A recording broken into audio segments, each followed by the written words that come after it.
नमस्कार, सत श्री अकाल बच्चों, कैसे हो आप लोग। आज एक फिर से एक नया इंटरेस्टिंग एक्साइटिंग क्वेश्चन में लेके आया हूँ एससी वर्मा का।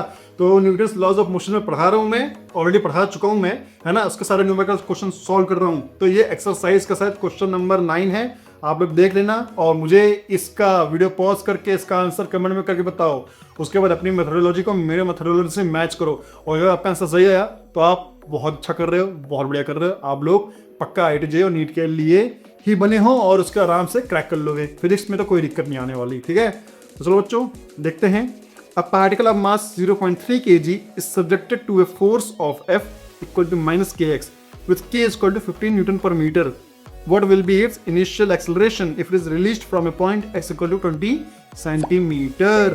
ठीक है बच्चों, सो यहाँ पे फोर्स की वैल्यू दे रखी है -kx, मतलब उसके मोशन के डायरेक्शन के अपोजिट फोर्स लग रहा है। अगर ये है, ये इसका मोशन है, तो जो फोर्स लग रहा है समझो यहाँ पे इसकी वेलोसिटी v है, तो बच्चों इसका जो डायरेक्शन है, जो फोर्स है, वो हमेशा अपोजिट डायरेक्शन में लगेगा, ठीक है। तो इसके मोशन के अपोजिट डायरेक्शन में फोर्स लगेगा, तो ठीक है।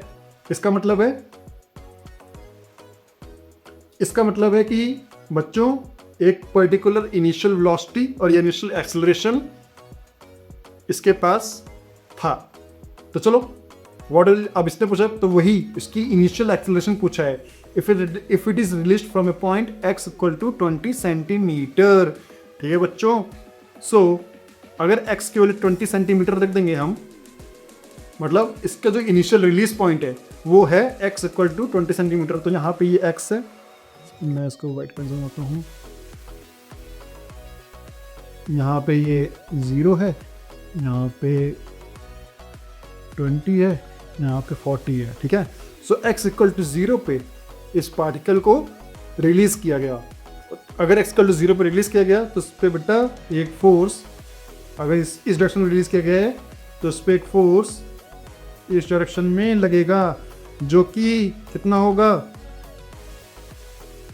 -k x के बराबर होगा। -k मतलब -k की वैल्यू कितनी दे रखी है, 15 न्यूटन मीटर, और x की वैल्यू कितनी दे रखी है, 20 सेंटीमीटर। बच्चों 20 सेंटीमीटर है, 20 मीटर नहीं है, तो इसलिए 20/100 जाएगा, क्योंकि 1 मीटर में कितना सेंटीमीटर है, 100। तो बस यहाँ से इसकी वैल्यू आ जाएगी -15/5 इक्वल टू -3 न्यूटन आ जाएगी, है ना बच्चों। तो मतलब 3 न्यूटन लगेगा फोर्स इस पे, और किस डायरेक्शन में लगे, सॉरी ये तो एक्सेलरेशन है ना बच्चों, फोर्स इक्वल टू -kx है। अच्छा इनिशियल कुछ है, हाँ, तो ये फोर्स लगेगा ना, सो ये -3 न्यूटन फोर्स लगेगा, ठीक है बच्चों। सो 20/100 में बच्चा कर लेता हूँ दोबारा से कैलकुलेशन, -15 और x की वैल्यू है 20, तो बाई 100 कर देंगे तो ये 1/5 हो जाएगा, 5 -3 हो जाएगा। तो -3 न्यूटन फोर्स है, और यहाँ पे अब एक्सेलरेशन क्या हो जाएगा बच्चों, फोर्स अपॉन मास।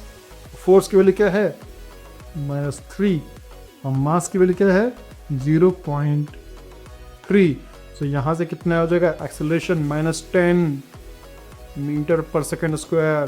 तो जो बच्चे -10 लिख पाए हैं वो बच्चे बहुत अच्छा कर रहे हैं, वो बच्चा बहुत ही बढ़िया, है ना, IIT JEE के लिए और नीट को बहुत प्यार से क्रैक कर लेंगे। लेकिन जो बच्चे नहीं कर पाए हैं उन बच्चों को वापस से मेरे थियोरेटिकल वीडियोस को देखने की बहुत ज़्यादा जरूरत है, ठीक है बच्चों। अब मैं मिलता हूँ आपको नए इंटरेस्टिंग और एक्साइटिंग क्वेश्चन के साथ, तब तक के लिए